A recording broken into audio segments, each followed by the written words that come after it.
In this session, we will learn how to create pivot charts using our data. We will use our transactions data for this purpose. To begin, let's insert a blank sheet adjacent to the transactions worksheet. Switch back to transactions sheet. Then, select the data range name for the transactions cuboid and copy it.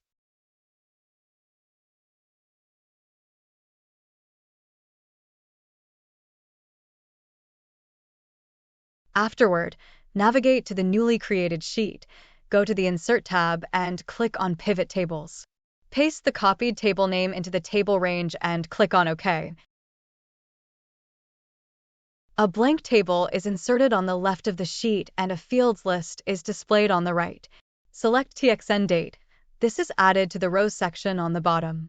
Select the TXN amount and drag it the value section.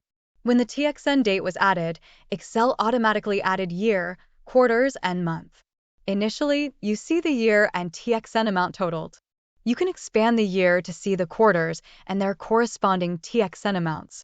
Similarly, expanding the quarters will reveal the months and the corresponding amounts. We've now established a pivot table that operates on the data within the transactions cuboid. As entries are appended to the transactions cuboid, the data range expands automatically. Since we're utilizing this dynamic data range to generate the pivot table, it will consistently reflect the most up-to-date data. There's no need to manually adjust the data range for the pivot table. It will autonomously adjust, expanding or contracting as data is added or removed from the transactions cuboid. We gave our sheet a name, TXN Pivot Table. Now let's create a graph using the data from our transactions cuboid. Select the Transactions worksheet, select the range of the sheet, click on Insert tab, followed by Recommended Charts. For this example, we will select the default chart and click on OK. A graph depicting the transaction amounts by region is displayed, along with its data table.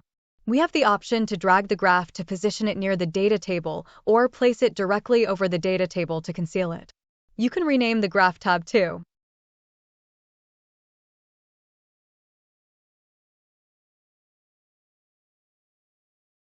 You may have noticed that by default Excel picked the field Bank ID to summarize by regions. This can be changed in the Field Selections area.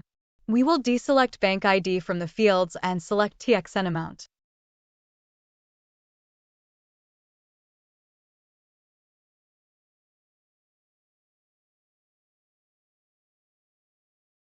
So, we get a graph that makes a little bit more sense.